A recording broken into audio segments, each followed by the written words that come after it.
Hello, good morning YouTube family. मी Varsha. Welcome आहे तुमचं माझ्या आजच्या मिनी ब्लॉगमध्ये. तर आज मी तुमच्यासोबत एक छोटीशी छानशी आणि स्वीटशी अशी रेसिपी शेअर करणार आहे, खोबऱ्याचे लाडू. तर ह्या ठिकाणी मी पूर्ण 1 लिटर फुल क्रीम मिल्क घेतलं आहे आणि त्यासोबत 250 ग्रॅम एवढं मी खोबऱ्याचा कीस घेतला आहे, कोरडा खोबऱ्याचा कीस, जो मार्केटमध्ये इझिली तुम्हाला अवेलेबल होईल.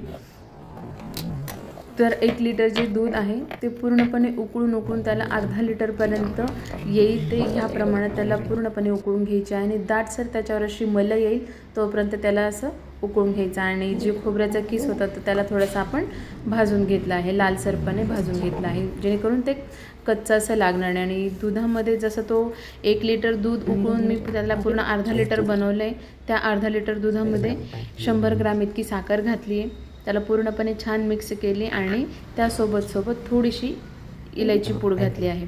आणि आता हे दूध उकळल्यानंतर जे भाजलेला खोबऱ्याचा किस होता तोही याच्यामध्ये मिक्स केला आहे आणि त्याला चांगल्या प्रकारे मी इथं हलवून घेतलं आहे, जेणेकरून दूध आणि खोबऱ्याचा किस पटपट म्हणजे कमी वेळामध्ये पटपट त्याच्यामध्ये एकजीव होईल ह्याप्रमाणे. तर गॅसचा जो फ्लेम आहे तो हायच राहू द्यायचा, त्याला लो नाही करायचा. त्याच्यानंतर हे मिश्रण पूर्णपणे एकजीव झालं मग नंतर त्याला ट्रेमध्ये काढायचं आणि छोटे छोटे असे लाडू वळून घ्यायचे, जेणेकरून ते जितकं गरम असेल तेवढा पटपट तुम्ही लाडू वळाल ना ते पटापट वळले जातील. त्यानंतर मी ह्या ठिकाणी थोडासा खोबऱ्याचा किस आणि पिस्ताचे जे क्रश होते त्याच्यामध्ये ते मिक्स केले, जेणेकरून गार्निश करून ते खूप असे सुरेख आणि सुंदर दिसत आहेत. अगदी 10 मिनटामध्ये बनणारी ही रेसिपी आहे, तर नक्की तुम्हीही ट्राय करा. आणि ट्राय करून तुम्हाला माझी रेसिपी कशी वाटली नक्की मला कमेंटमध्ये कळवा.